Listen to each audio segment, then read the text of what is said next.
جمہوریت کے حوالے سے بات چیت ہو سکتی ہے۔ اب عمران خان اور ڈبل ایجنٹس، ایک بندہ تو گیا، شو کاز نوٹس ہو گیا کہ اس نے جمہوریت کے انداز میں پارٹی کو آگے چلنے سے میں رکاوٹیں کھڑی کی، وہ تھا شیر افضل مروت، اور اس کو نوٹس جاری کر دیا کس نے؟ یعنی پارٹی کے سیکرٹری جنرل عمر ایوب خان نے۔ اب جمہوریت کی بات اور شو کاز نوٹس اسے ہو رہا ہے جو جمہوریت کے لیے بہت بڑھ کے بول رہا تھا، وہ کہتے ہیں ان کے بیانات سے جو ہے وہ جو نوٹس جاری ہوا ہے شو کاز، اس میں یہ کہا گیا کہ آپ کے بیانات سے پارٹی کو اور جمہوریت کو نقصان ہو رہا ہے اور تحریک کو نقصان ہو رہا ہے، تو آپ اس کا جواب دیں ورنہ 3 دن کے بعد آپ کے خلاف کارروائی کی جائے گی۔ کون کہہ رہا ہے؟ عمر ایوب خان۔ اور کون ہے عمر ایوب خان؟ جو پاکستان کے سب سے بڑے ڈکٹیٹر محمد ایوب خان کے پوتے ہیں، وہ جمہوریت کا سبق پڑھا رہے ہیں کس کو؟ شیر افضل مروت کو۔ بہرحال پڑھانا بھی چاہیے کیونکہ ابھی وہ جمہوری انداز میں بڑھنے کے لیے نئے آئے تھے اور وہ اچانک ترقی کر گئے تھے اور بہت آگے نکل گئے تھے کہ پارٹی میں عمران خان کے بعد دوسرے پاپولر لیڈر شیر افضل مروت تھے، تو وہ برداشت نہیں ہوا، حسد ہو گیا یا جو بھی، اور وہ عمران خان صاحب کو خود بھی برداشت نہیں ہوا کیونکہ ان کے اپنے میں یہی انداز ہیں، جب کرکٹ کھیلتے تو ان کو دوسرے جو کھلاڑی تھے وہ برداشت نہیں ہوتے تھے، جس کا کئی دفعہ گلا میاں داد کر چکے ہیں، جاوید میاں داد، یہ معاملات ایسے تھے، لیکن بہرحال وہ ان کی عادت میں، اس میں آپ کچھ نہیں کہہ سکتے۔ لیکن یہاں بھی یہی مسئلہ بنا ہے کہ شیر افضل مروت کی منجی ہو گئی پچھلے اندر، اور اب ان کو ڈبل ایجنٹ کہا جا رہا ہے، اور خالی وہی ڈبل ایجنٹ نہیں ہے، اور بھی ڈبل ایجنٹ پارٹی میں ڈھونڈے جا رہے ہیں، جن کا پہلے بھی عمران خان ذکر کر چکے ہیں کہ کچھ لوگوں کے رابطے ہیں اسٹیبلشمنٹ سے، تو ان کی تلاشی شروع ہو گئی ہے اور یہ کچھ ذمہ داریاں لگا دی گئی ہیں، جس میں فرنٹ مین جو ہیں وہ عمر ایوب خان ہی ہیں، وہی ڈھونڈیں گے کہ ڈبل ایجنٹ کون ہے۔ تو اب معاملات کہاں تک جاتے ہیں کہاں نہیں، نئے انٹر پارٹی الیکشن بھی ہوں گے، عارف الوی صاحب بھی میدان میں آ گئے ہیں سیالکوٹ میں، پھر وہ بولیں کہ جناب سب کو سزا نہیں ملنی چاہیے، چند کو سزا ملنی چاہیے۔ 9 مئی میں واقعہ ہوا، افسوسناک تھا، جو بھی تھا، لیکن مذمت پارٹی کی سطح پہ کوئی نہیں کرنے کو تیار، وہ کہہ رہی ہوا ہی نہیں۔ اچھا ہوا تو چند لوگوں نے کیا، ان کو سزا دے دیں۔ اب وہ کون لوگ ہیں؟ میں نے پہلے بھی کہا تھا کہ سب چیزیں جو ہیں شاید موجود ہیں اور سب چیزوں پر مقدمات بھی ہیں، معاملات بھی ہیں اور آگے بڑھ بھی رہے ہیں، تو یہ مسئلہ اتنی آسانی سے حل نہیں ہوگا جتنا عارف الوی صاحب معصومیت سے کہہ رہے ہیں کہ چند لوگوں کو سزا دے کے اور یہ معاملہ سیدھا کر لیا جائے، تو ایسا ہوگا نہیں۔ تو ڈبل ایجنٹس کی تلاش جو ہے وہ تحریک انصاف میں جاری ہے، سنی اتحاد کونسل میں جاری ہے، تو اب دیکھیں کس کس کی باری آتی ہے۔ بہت سے ہو گئی، شادانہ گلزار جو ہیں ان کو بھی طلب کیا گیا لیکن وہ نہیں گئی اور وہ نہ وہ سامنا کرنا چاہتی ہیں خان کا، لیکن ابھی اور بھی کئی لوگ ہیں جن کو پارٹی سے نکال باہر کیا جائے گا، جس میں شہر یار آفریدی کا نام بھی لیا جا رہا ہے۔ کہاں تک کیسے؟ اب آتے پہلی خبر کہ وہ جو مولا جٹ، سیاسی مولا جٹ جو ہے پاپولر ہو گیا، سپر ہٹ ہو گیا کے پی کے میں، خیبر پختونخوا میں، وہ کون؟ وہ ہیں جناب گنڈا پور صاحب۔ کوئی انہیں گنڈا پور کہہ رہا ہے، کوئی انہیں گندا پور کہہ رہا ہے، کوئی کچھ کہہ رہا ہے، کوئی کچھ کہہ رہا ہے، کیونکہ ان کی زبان ایسی ہے کہ انہوں نے چیلنج پہلے کیا تھا وفاق کو، وفاق پر قبضے کی بات کی تھی، پھر کہا گورنر ہاؤس پہ قبضہ کریں گے، اور اب ان کی ڈائریکٹ لڑائی ہو گئی فیصل کنڈی سے، اور فیصل کنڈی صاحب کنڈی لگا کے بدلہ لینا چاہتے ہیں۔ کیوں؟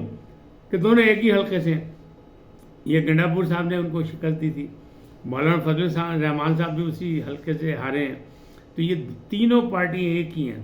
اب فیصل کنڈی صاحب نے دونوں کو آڑے ہاتھوں لیا ہے، مولانا صاحب کو بھی اور گنڈا پور کو بھی۔ وہ کہہ رہے ہیں آپ ہیں گندا پور، میں گورنر ہوں، مجھے گورنر رہنے دیں، نہیں تو میں آپ سے بڑا بدماش بن کے ثابت کروں گا آپ کو، اور میں جانتا ہوں کہ آپ کی بڑکیں ہیں، آپ کر کچھ نہیں سکتے، کیونکہ الیکشن لڑنے کے وقت بھی آپ سامنے نہیں روپوش رہے تھے، تو آپ میں اتنی طاقت ہے، آپ اتنے دلیر ہیں، اتنے بہادر ہیں، تو میں نہ چھیڑو۔